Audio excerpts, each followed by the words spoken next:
সমাজের মধ্যে যারা মুসলমান হিসেবে পরিচয় দেয়,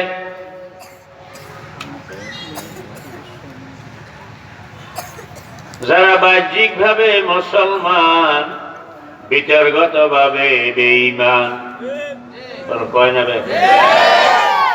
যারা উপরে উপরে মুসলমান ভিতরে ভিতরে বেঈমান, এদেরকে বলা হয় মুনাফিক। এরা ওই কাফের মুশরিকদের ওই ভাগেই তারা উঠবে। নাউজুবিল্লাহ কইলেন।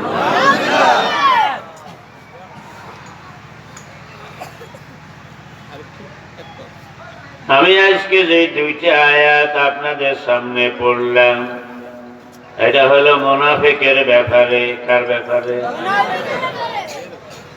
আপনারা হয়তো মনে মনে ভাবেন, মাওলানা আমরা তো সবাই মুসলমান ইমানদার, আমাদের সামনে মুনাফিকের আলোচনার দরকারটা কি? ভাইও, দরকার হইছে এই কারণে যে কোরআন শরীফেরই এক আয়াতে আমার আল্লাহ বলছেন, মিনান নাসি মান ইয়াকুলু আমান্না বিল্লাহি ওয়া বিল ইয়াউমিল আখির ওয়া মা হুম বিমুমিনিন। মানুষের মধ্যে এমন কিছু মানুষ আছে যারা বলে, যারা দাবি করে যে আমরা তো আল্লাহর উপর ঈমান আনলাম, আমরা শেষ দিনের উপর ঈমান আনলাম, আমরা মুমিন, আমরা মুসলমান। কিন্তু আল্লাহ বলেন তারা কইলেই তো হবে না, ওমা হুম বিমুমিনিন, ওরা তো আমি আল্লাহর কাছে মুমিনের তালিকায় নাই। আরেক আয়াতে বলছেন, আহাসিবান নাসু আন ইউতরাকু আন ইয়াকুলু আমান্না ওয়া হুম লা ইফতানুন। মানুষ কি এই ধারণায় আসে নাকি যে তারা মুখে দাবি করবে আমান্না, আমরা ঈমান আনলাম, আমরা ঈমানদার, আমরা মুসলমান, ওয়াহুম লা ইফতানুন, অথচ বাস্তবে ঈমানদার কিনা বিপদ মুসিবত দিয়ে পরীক্ষা করা হবে না। বিনা পরীক্ষায় শুধু মুখের কথায় তাদেরকে ঈমানের সার্টিফিকেট দিয়ে জান্নাতে পাঠিয়ে দেওয়া হবে। মানুষেরা কি এই ধারণায় আসে নাকি? এই আয়াত দ্বারা বোঝা গেল যে মুমিন দাবি করে যারা, তাদেরকে ঈমানের পরীক্ষা দিয়া প্রমাণ দিতে হবে যে হ্যাঁ আমি ঈমানদার। কথা কয় না? দুনিয়ার কোন জায়গায় মাদ্রাসা বলেন, স্কুল কলেজ বিশ্ববিদ্যালয় বলেন, ডাক্তারি বলেন আর ওকালতি বলেন, কোন জায়গায় পরীক্ষা ছাড়া সনদ মিলে না। ওর কথা কয় না? কোন জায়গায় পরীক্ষা ছাড়া সনদ মিলে না। ঈমানের ময়দান বুঝি এত সোজা হইয়া গেল, বিনা পরীক্ষায় আপনি ঈমানের সনদ পাইয়া যাইবেন না? এত সহজ নয়। ভাইও, কেমনে বুঝাবো আপনাদেরকে? আপনারা অনেকে আমি ইসমাইলকে চিনেন, আর আমার এখন জীবনের শেষ বয়স।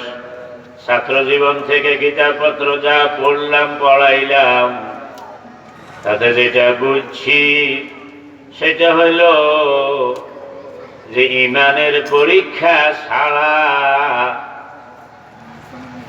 ঈমানের সনদ মিলে না।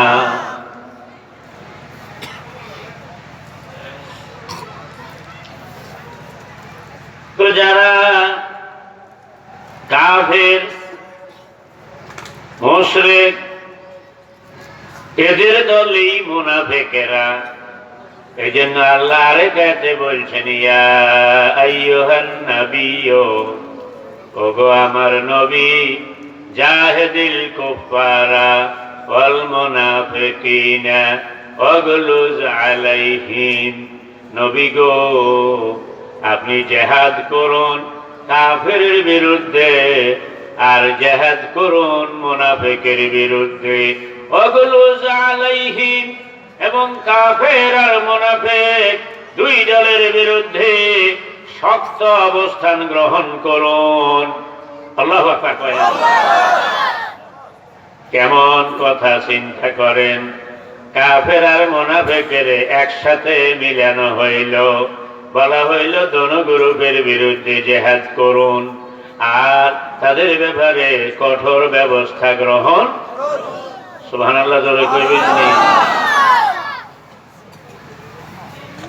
আর নবীজি বলছেন মাসালুল মুনাফিকি কাসাতিল আয়রাতি বাইনাল গানামাইনে তাইরু ইলা হাযা মাররাতান ওয়া ইলা হাযা মাররা। আপনাদের এই এলাকায় ছাগল আছে না? তো ছাগল বছর বছর ডাইনি, তো ডাইলে ভাড়ার কাছে নেন লাগেনি, ওর কথা কয় না।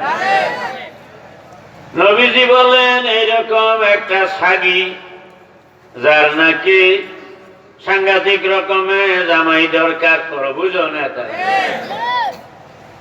রঙের বাসায় কোটা হাঁটি, ওর কথা কয় না।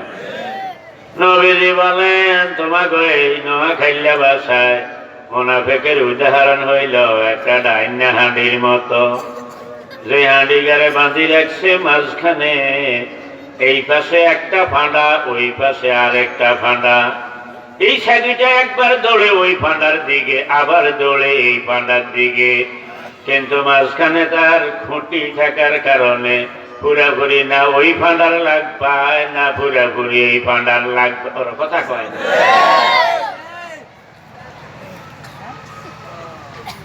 আল্লাহ নবী আর কত যুক্তি শব্দ দিয়ে কইছে, আমার দিকে নজর আসেনি। এই ডাইনে হাঁডিরে লইয়া আজকে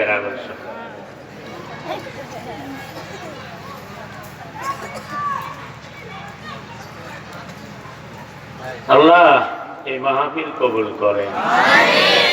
যারা আয়োজন করেছেন, সহযোগিতা করেছেন, যারা এসেছেন, যারা আসবেন, আল্লাহ এদের একজনকেও আপনি মুনাফিকের তালিকায় রাখিয়েন না।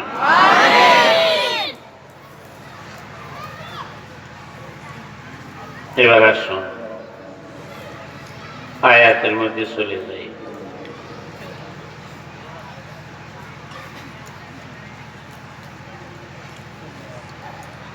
আউযু বিল্লাহি মিনাশ শাইতানির রাজীম। বিসমিল্লাহির রাহমানির রাহিম। ইন্নাল মুনাফিকিনা ইউখাদি'উনাল্লাহা ওয়া হুয়া খাদি'ুহুম। আমার আল্লাহ বলেন নিঃসন্দেহে মুনাফিকেরা ওরা ধোঁকা দিতে চায় আমি আল্লাহকে,